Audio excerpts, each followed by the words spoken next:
ராம் சீதா சீரியல்ல இப்போ ஒரு அட்டகாசமான எபிசோடு வந்திருக்கு. சுபாஷ் வந்து ராம் கிட்ட வந்து சிக்கிட்டாங்கன்னே சொல்லலாம். மிஸ் பண்ணாம ஃபுல்லோடையும் கேளுங்க. அதுக்கு முன்னாடி இந்த வீடியோ பிடிச்சிருந்துச்சுன்னா லைக் பண்ணி பாருங்க. ரொம்ப பிடிச்சிருந்துச்சுன்னா நம்ம சேனலுக்கு வந்து சப்ஸ்கிரைப் பண்ணி கண்டினியூஸா ஆதரவு வந்துட்டாங்க. அந்த அதிகாரிங்கெல்லாம் வந்து டெய்லர் வந்து கண்ணா அப்படின்னா நடிக்கிறாங்க. மரியாதையாக சொல்கிறேன், கையெழுத்து போட்டணும். நான் எதுக்கு கையெழுத்து போடணும் அப்படின்னு சொல்லி பத்மா வந்து ஆவேசமாக பேசுகிறாங்க. நாங்கள் நகையெல்லாம் திருடவே இல்லை. நீங்கள் இஷ்ட போக்கில் வந்து கம்ப்ளைண்ட் வந்து ரிஜிஸ்டர் பண்ணுவீங்க. அதுக்கு நாங்கள் வந்து கையெழுத்து போடணுமா? பின்னாடி பிரச்சனை ஆயிடுச்சுன்னு வச்சுக்கோங்க, சமாளிக்க வேண்டியதாக இருக்கட்டும். பார்த்துக்கங்க, எங்கள் பின்னாடி பெரிய பெரிய ஆளுங்களாம் இருக்காங்க. ராம் வந்து ஐபிஎஸ் அதிகாரி தெரியுமா அப்படின்னு சொல்கிறாங்க. லைட்டாக செக் ஆகுறாங்க. சரி, எதுவாக இருந்தாலும் நான்சி மேடம் பார்த்துப்பாங்க. நம்ம பணத்தை வாங்கிட்டோம், சரி ஆக வேண்டிய காரியத்தை பார்ப்போம்னு சொல்லி கண்ணா அப்படின்னு நடித்தோன்னே எல்லோரும் பயந்து போய் வந்து கையெழுத்து வந்து போடுறாங்க. ஒரு பக்கம் நான்சி கிட்ட வந்து விசாரிக்கிறாங்க. என்ன தோல்வி வந்து கண்ணிலே தெரியுது போல இருக்கே அப்படின்னு சொல்லி பேச்ச ஆரம்பிக்கிறாங்க நம்ம சீதா நான்சி கிட்ட. அப்படியா? விடியிற பொழுது யாருக்கு எப்படி வேணாலும் சாதகமாக ஆகலாம். ஒரே வாட்டி டாஸ்கில் ஜெயிச்சா கூட நீ ஜெயிக்க போகிறதா அர்த்தம் இல்லை.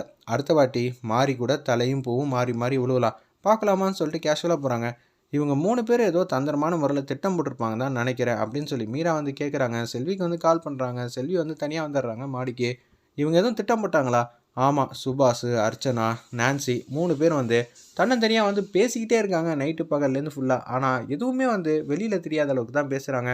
பேசுகிற அளவுக்கு என்ன இருக்கும்? நிச்சயம் வந்து நம்மளோட யூனிட்டை எப்படி ஸ்டாப் பண்ணலாம் தான் நினைப்பாங்கங்கிற மாதிரி பேரதிர்ச்சியாக வந்து இருக்கிறாங்க அந்த இடத்துல. ஒரு பக்கம் என்ன ஆச்சு ஏதாச்சுன்னு தெரியாமல் தடுமாட்டத்தோடு இருக்கிறப்ப சீதா ஏதோ தப்பு பண்ணுறாங்க. தாடி அங்கிளை வந்து இப்பயே வந்து உஷார்படுத்தணும்னு சொல்லி துரைக்கு வந்து கால் பண்ணுறாங்க. நம்மளோட யூனிட் எங்கே இருக்குன்னு தெரிஞ்சிருக்கணும். இல்லாட்டி இவ்வளோ அலட்சியமாலாம் இருக்க மாட்டாங்க. நிச்சயம் இதுக்கு பின்னாடி ஏதோ ஒரு சதி வேலை நடக்குது. தாடி அங்கிள் நீங்கள் நல்லபடியாக பார்த்துக்கங்கன்னு துரையை வந்து எச்சரிக்கிறாங்க. கொஞ்சம் உஷாராக நடந்துக்கங்க. நான் அலர்ட்டாக தான்மா இருக்கேன். இன்னும் 4-5 பேரை வந்து பாதுகாப்புக்கு வந்து பவுன்சர் வர வச்சிருக்கேன் அப்படின்னு சொல்கிறாங்க. அந்த இடத்துல துரை சூப்பர் அங்கிள் பார்த்துக்கங்க அப்படின்னு சொல்லிட்டு யோசிச்சுட்டு இருக்கப்ப சீதாமாங்கிற மாதிரி கத்துறாங்க 10-15 பேர். என்ன ஆச்சு? எங்கள் மனைவியெல்லாம் வரவே இல்லையே, நீங்கள் தானே கூட்டிகிட்டு போனீங்க, முதல்ல உள்ளே வாங்க, எதுவாக இருந்தாலும் பேசிக்கலாம்னு சொன்னோன்னே அந்த இடத்துல வந்துடுறாங்க நம்ம சுபாஷ்லேருந்து எல்லாரும். என்ன இவங்க வந்துட்டாங்களா? அச்சோ, அண்ணனுக்கு மட்டும் தெரிஞ்சால் என்ன ஆகும் தெரியுமான்னு சொல்லி பட்டமாக இருக்காங்க. சேதுராமன் வந்து கேட்குறாங்க, இன்னும் அவங்களோட ஒய்ஃப்லாம் வீட்டுக்கு வரவே இல்லையா? நம்ம தானே வந்து கூட்டிகிட்டு போகிறோன்னு சொல்லியிருந்தோம், இப்போ என்ன பண்ண போகிறோன்னு தெரியலையேங்கிற மாதிரி பேர் அதிர்ச்சியாக வந்து நிற்கிறாங்க அந்த இடத்துல. பாஸ் வேறு காலையில் தான் வருவாங்க. இப்போ எப்படி இந்த பிரச்சனையை வந்து சமாளிக்க போகிறோம்? ஏதோ ஒரு பிரச்சனை நடக்குதுன்னு நினச்சதும் பார்த்தீங்களா, டெய்லரிங் யூனிட்டை வந்து ஸ்டாப் பண்ணுங்கிறதுக்காக தான் நான்சி, அர்ச்சனா, சுபாஷ் எல்லாம் தந்திரமான முறையில் டிஸ்கஸ் பண்ணிக்கிட்டே இருந்திருக்காங்கன்னு சுபாஷை வந்து வேகமாக கூப்பிட்றாங்க நம்ம சேதுராமன். என்னென்ன சொல்லுங்கண்ணே அப்படின்னு கேட்குறாங்க. நான்சியோட சேர்ந்து நம்ம கம்பெனிக்கு அகேன்ஸ்டாக வந்து திட்டம் போட்டோன்னு வச்சுக்கேன், நடு ரோட்டில் என்ன பிச்சை எடுக்கணும்டா, நான் இனிமேட்டு எந்த விஷயத்தையும் நான் மன்னிக்கவே மாட்டேன். நம்ம கம்பெனிக்கு ஆப் வைக்கணும்னு நினைக்கிறியா? நான் எப்படி என்ன வந்து ஆப் வைக்கணும்னு நினப்பேன்? கண்டிப்பாக அப்படியெல்லாம் செய்யவே மாட்டேன். இப்போ கூட அன்பா பாசமாக கேட்டேனே, எந்த லெவலில் நான் ஸ்டேஜ் பை ஸ்டேஜ் வந்து இருக்கா இல்லையான்னு கேட்டேனே அப்படின்னு சொல்கிறாங்க அந்த இடத்துல நம்ம சுபாஷ். இதை கேட்டோன்னு பேர் எதிர்ச்சியாக வந்து நிற்கிறாங்க நம்ம சேதுராமன். இதுக்கு பின்னாடி நீ தான் காரணம்னு நான் புலன் விசாரணை பண்ணப்போ தெரிஞ்சிச்சின்னு வச்சுக்கேன், நான் மனுஷனாக கூட நடந்துக்க மாட்டேன்னு சொல்லி கடுப்பில் வந்து பேசுகிறாங்க அந்த இடத்துல நம்ம சேதுராமன். சுற்றி என்ன நடக்குதுன்னு தெரியாமல் தடுமாற்றத்தோடு இருக்காங்க. பாஸ் வந்தால் மட்டும்தான் இதுக்கான காரணத்தை கண்டுபிடிக்க முடியும். அடுத்த நாள் காலையில் பொழுது வந்து விடிஞ்சிருச்சு. ராம் மட்டும் கண்டுபிடிச்சானா அப்புறம் என்ன ஆகும் தெரியுமா அப்படின்னு சொல்லி உச்சக்கட்ட கோவத்தில் வந்து இருக்காங்க. டேய், ராம் வந்து கேட்டால் கண்டிப்பாக சொல்லி தாண்டா ஆகணும்.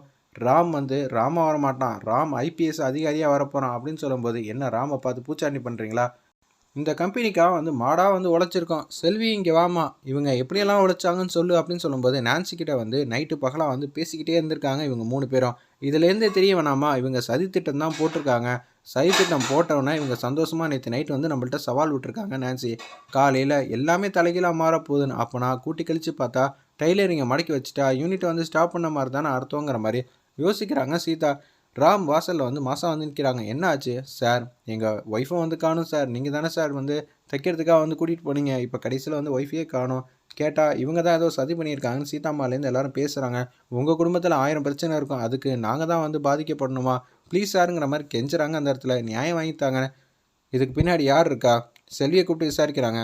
சுபாஷ், சேதுராமன், நான்சி எல்லாரும் இருக்கிறப்ப ராம் மட்டும் மாசா வந்து நிற்கிறாங்க. அப்பா, இவங்களை எல்லாரையும் சும்மா விடக்கூடாதுன்னு சொல்லும்போது, என்னடா நீ வந்தால் ஏதோ கிழிச்சிருவேன்னு சொன்னாங்க. அவன்லாம் சொல்லக்கூடாது. நான் இப்போ ராம் கிடையாது, நீங்கள் என்னோட சித்தப்பா கிடையாது. உங்கள் மேலே புகார் வந்திருக்கு, நான் வந்து இன்வெஸ்டிகேஷன் பண்ண போகிறேன். இன்வெஸ்டிகேஷன் பண்ண போறியா? அதுக்கு எதுவும் நோட்டீஸ் எதுவும் இருக்கா? தப்பு பண்ணியிருக்கீங்களா இல்லையான்னு ஒருத்தவங்க கண்ணை பார்த்தாலே இப்போ கண்டுபிடிக்கிற அளவுக்கு எனக்கு திறமை வந்துருச்சு. சொல்லுங்கள், நேற்று நைட்டு நான்சி கூட சேர்ந்துக்கிட்டு என்ன சதி வேலை பண்ணீங்க? மரியாதையை நீங்களாக சொல்லிட்டீங்கன்னா பிரச்சனை இல்லை. இல்லை நானாக கண்டுபிடிச்சேன்னா அப்புறம் அவ்வளோதான் சும்மா விட மாட்டேன்னு சொல்லி உச்சக்கட்ட கோவத்தில் வந்து பேசுகிறாங்க. அந்த இடத்துல நம்ம ராம் மரியாதையாக சொல்லுங்கன்னு கேட்குறாங்க. இருப்பினும் வந்து இந்த குடும்பத்துக்காக நான் எவ்வளோ நைட்டு பகலாக வந்து பாடுபட்டிருக்கேன்னு தெரியுமா? நைட்டு பகலாக பாடுபட்டிருக்கீங்க ஓகே முன்னாடி. ஆனால் இப்போ அதே மாதிரி பாடுபடுறீங்க. ஆனால் எங்களுக்கு அகென்ஸ்டாக இல்லை பாடுபட்டுட்டு இருக்கீங்க. நான்சி கூட சேர்ந்துக்கிட்டு கூட்டணி போட்டுட்டு டெய்லர்லாம் எங்கே மறைச்சி வச்சுருக்கீங்க சொல்லுங்கள். இல்லாட்டின்னு வச்சுக்கோங்களேன் என்னோடய ட்ரீட்மெண்ட்டே வேறு மாதிரி இருக்குங்கிற மாதிரி ராம் வந்து மாஸ் பண்ணுறாங்க. ட்ரீட்மெண்ட்டை ஆரம்பி இல்லாட்டி இவன்லாம் சத்தியமாக திருந்தவே மாட்டான்.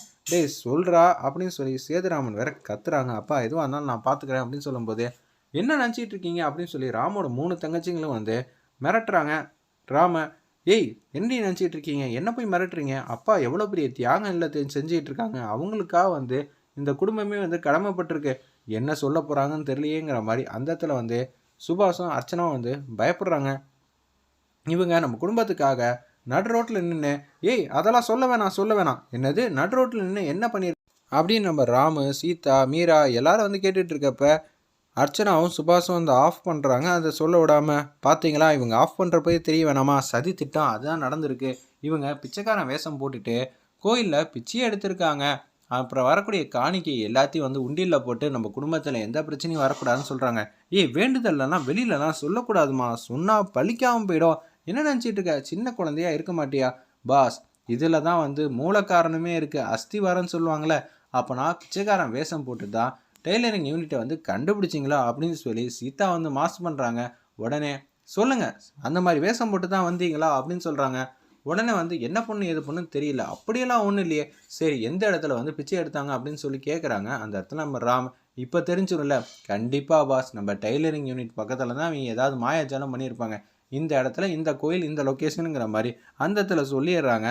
நம்ம ராமோட தங்கச்சிங்களாம் தெளிவாக தெரிஞ்சிச்சு. அப்போ நான் பிச்சைக்காரன் வேஷம் போட்டுட்டு நம்ம பின்னாடியே ஃபாலோ பண்ணிட்டு வந்து யூனிட்டை வந்து கண்டுபிடிச்சிட்டாங்க. அதுக்கப்புறம் ஏதோ ஒரு கான்ஸ்டபிள் வச்சு ஏதோ ஒன்று பண்ணிட்டீங்களா, என்ன நடக்குதுன்னு மரியாதையாக சொல்லுங்கள், இல்லாட்டி நான் மனுஷனாக கூட நடந்துக்க மாட்டேன். பாஸ் ஆதாரபூர்வமாக சிக்கியிருக்காங்க, இவங்க தான் காரணம்னு சொல்லி அப்ரூவராக ஆகிட்டாங்க. அந்த இடத்துல ராமோட தங்கச்சிங்களாம் இப்போ என்ன பண்ண போகிறீங்க, மரியாதையாக சொல்லிட்டீங்கன்னா பிரச்சனை இல்லைன்னு அப்படின்னு நம்ம ராம் வந்து மிரட்டுறாங்க. சரி சொல்லிட்டா எங்களை விட்டுருவியா அப்படின்னு சொல்லி அர்ச்சனா வந்து வளரணுன்னு அல்டிமேட் ட்விஸ்ட்டோடு முடிச்சிருக்காங்க. வெயிட் பண்ணி பார்ப்போம்.